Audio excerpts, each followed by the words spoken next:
Hi, my name is Ashley Patterson. I'm Andrea Rodriguez. And we're both in AP Bio. Currently, Andrea is going to do experiment testing the O2 catalase reaction of yeast with hydrogen peroxide, and we're going to measure it with a sensor. In AP Biology, we do a lot of fun tests and projects that kind of, expand our learning and really test our limits, but it's all a fun process, and our teacher is very helpful and very interactive with us. And this is all part of the advanced science pathway.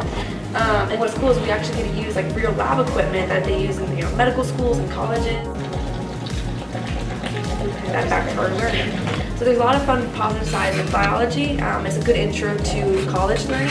It's also good to help find yourself and what you actually want to do. Yeah, it's just about applying the hands-on stuff in order to support what we learn in textbook and in lecture into real-world application.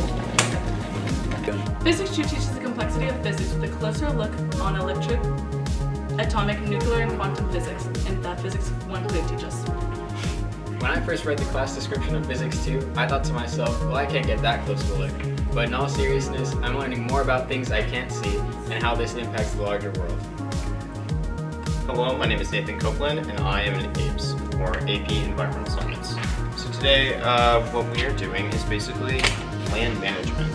So we're taking a few different concepts we learned over the last few minutes, and we're looking at this map. It looks pretty simplistic, but essentially we're taking this unscaped area, similar to how settlers saw a few years ago, well, not a few years ago, and basically having to plan out, okay, we have mining resources and we have oil, how are we going to manage these land resources along with building a city?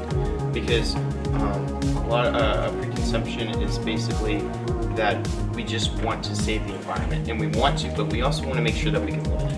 So that's why we have different projects. They're in the early stages. We've only spent like a day if you want. Basically planning out different areas from ski parks and natural resources to how are we going to use agricultural areas and oil. Multiple different groups chose their cities in different locations. This one's earlier in development. Railway networks. It's very interesting. I feel like the advanced science pathway is very advantageous for you to take, and welcome to STEM. So in AP Chem, we learn about the kinetics, electro, and thermal, and other advanced forms of chemistry. We do a lot of labs that are a lot of fun.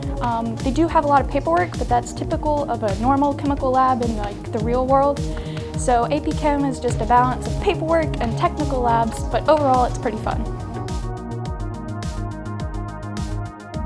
Chemistry teaches us about organic molecules and the laws and why and how they function in nature. It was a great continuation. I definitely feel more grounded and tactile taking organic chemistry since I took AP Chemistry first.